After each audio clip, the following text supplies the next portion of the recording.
Nga pala, update sa helmet natin, nasira na siya. Sira na yung dual visor niya, hindi na gumagana yung switch. Pinapaba tinataas ko, wala na siyang epekto. Tapos kapag naaalog yung helmet, bumababa mag-isa yung sunshade. Kaya tinape ko na lang. Nung nagsimula siya, naramdaman ko tumitigas siya. Tingin ko dahil dun sa clip ng natin.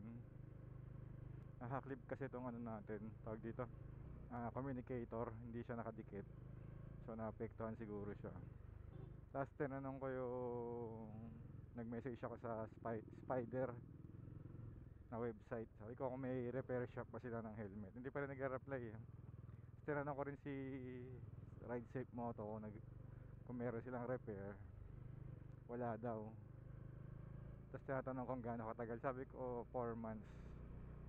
Nasira na kaagad, sabi ko.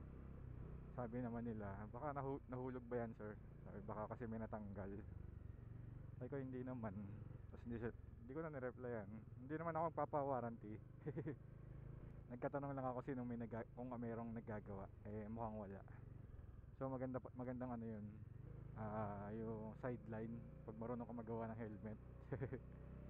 Kagaya ganito, okay pa siya eh. Yung dual visor lang, alam ko na masisira siya eh. Alam kong mahina yung dual visor niya, yung sunshade. Kasi pag nakabukas yung visor natin at saka sunshade lang tayo, nabiyahe tayo, nagbabibrate siya, malambot yung sunshade niya. Hindi kagaya sa ibang helmet natin, maganda yung sunshade, stable. At ito hindi. Yun lang. Iba pa rin talaga yung build quality ng yung mga branded. Kahit hindi naman HJC, kahit yung ang alam ko kasi mas mataas yung HJC sa tier list kaysa sa LS2. Pero LS2 kasi okay din. Yung kay Macy's maganda. Yung pala isa pa sa isip ko na dahil sa communicator. Kasi yung kay Macy's sabi niya nung kinabitan ng communicator, sabi niya tumigas din yung switch nung sunshade niya. So check ko din yung baka masira. Yung switch ng sunshade may wire yan eh, parang sa sa clutch. Meron siyang kable para yun yung humihila sa trigger. Pero pagka white time tayo, tatry kong buksan tong helmet natin kung kaya i-repair. Inisip ko kasi yung pad yung lining sa loob, yung parang styro, baka kasi nakadikit siya. So hindi mo tatanggal yun kung nakapandikit yun. Tapos update ko rin kayo sa gulong. Di ba sabi ko pinakatusok?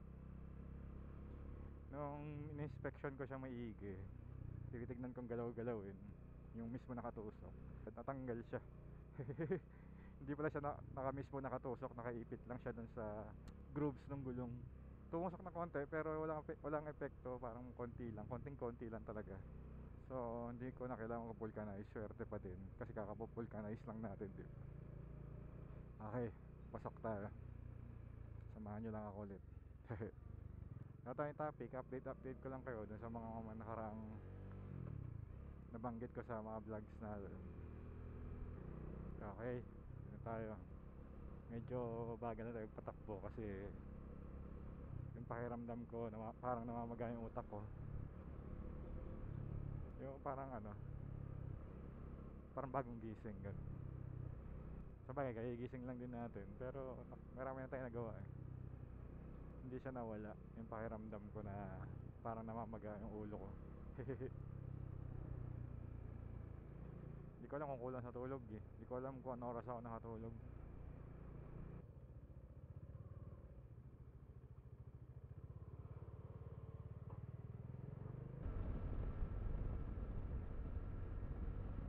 Ang ganda ng box nyo, may mata. May ilaw sa dilim eh, pag nailawan. May reflector.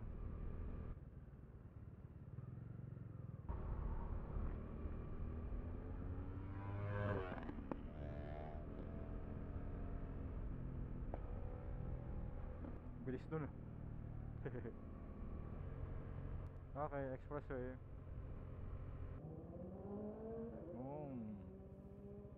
Galit na galit. Okay, Cavitex.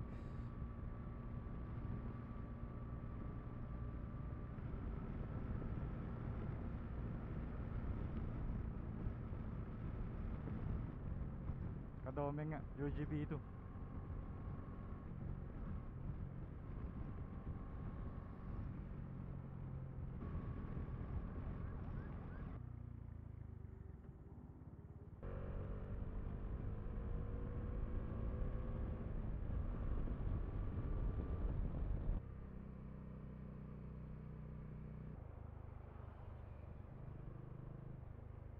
Versus ba yung HPG? Hindi ko nakita kanina eh.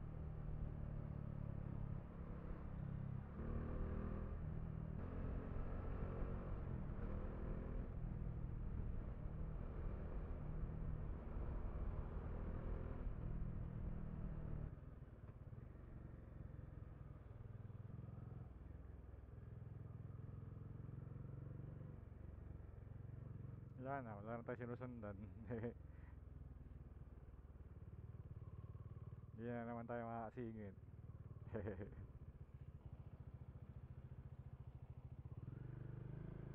Thank you, sir.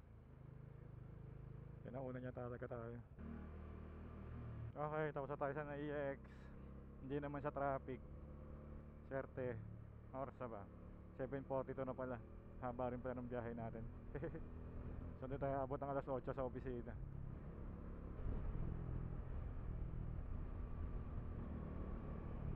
May build up na kagad dito. Sana dito lang. Monday naman eh.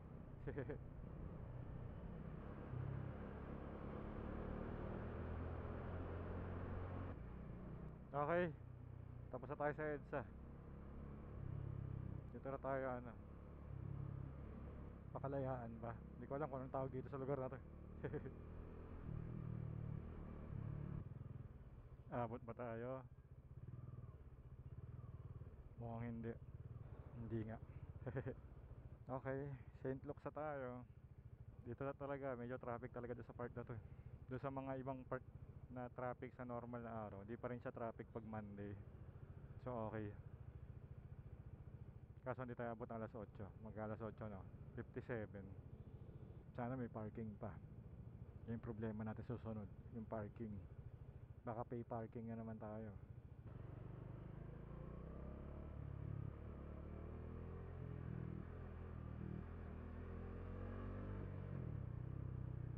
So, sakto rin, go din. Bilisan nyo. Hindi na umabot. Nag-yellow na eh. Sayang. Yung eliminator. Ito yung gusto ni Mrs. eh. Yung panel niya parang kagaya nung sa tawag dito, XXR 155. Ganda rin ng tangke. Tapos may sandalan pa yung pillion. So may sandalan ako pag kaya na yung motor ni Mrs.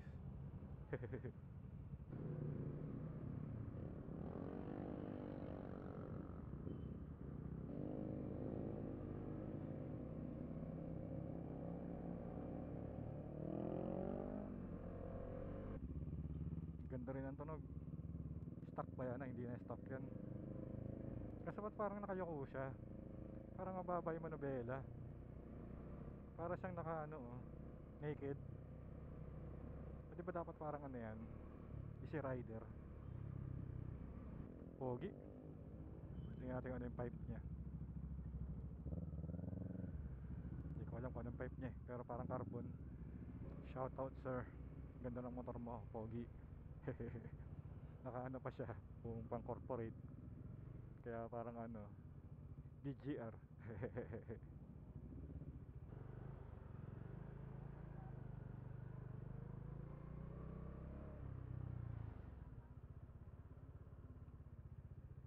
Puno na rin. So, wala tayong parking na nakuha. Late na kasi. Okay, dito natin tapusin. Thank you na matindi. Hanggang sa muli. Bye-bye.